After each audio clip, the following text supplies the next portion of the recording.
World Cup បានចាប់ផ្ដើមហើយនៅថ្ងៃទី12នេះគឺមានការចាប់ផ្ដើមលេងហើយតិចនេះតែឲ្យអត់ដឹងតាក្រុមណានឹងឡើងទៅវគ្គបន្ទាប់នៅក្នុងវគ្គ Group Stage ហើយចំពោះវគ្គដំបូងនេះគេហៅថា Group Stage ដែលជាវគ្គមួយដែលយើងសន្សំបន្ទុកដើម្បីឡើងទៅវគ្គបន្ទាប់អត់តោះក្នុងគ្នាទូទីខាងក្រោមបើសិនជាអ្នកទាំងគ្នាថាក្រុមណាអាចនឹងឡើងទៅវគ្គបន្ទាប់នៃ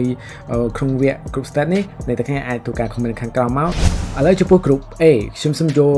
South Korea ហើយនិង Mexico នឹងឡើងទៅវគ្គបន្ទាប់ហើយចំពោះ Group B ផងដែរខ្ញុំសូមជ្រើស Canada ហើយនិង Switzerland ហើយចំពោះ Group C ខ្ញុំយក Brazil ហើយនិង Scotland ហើយចំពោះ Group D ខ្ញុំយក USA ហើយនិង Australia ហើយចំពោះ Group E ខ្ញុំយក Germany ហើយនិង Ecuador ហើយចំពោះ Group F ខ្ញុំយក Japan ហើយនិង Sweden ហើយចំពោះ Group G ខ្ញុំសូមយក Egypt ហើយនិង New Zealand ហើយចំពោះ Group H ខ្ញុំសូមយក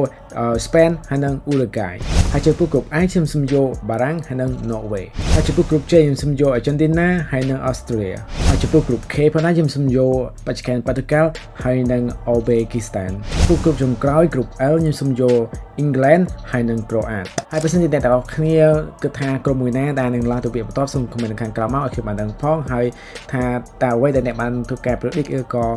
អ្នកទាំងអស់គ្នាទស្សន៍ទាយនឹងតើវាត្រូវដែរឬអត់ហើយអរគុណសម្រាប់ការតាមដានវីដេអូមួយនេះ follow for more enjoy your World Cup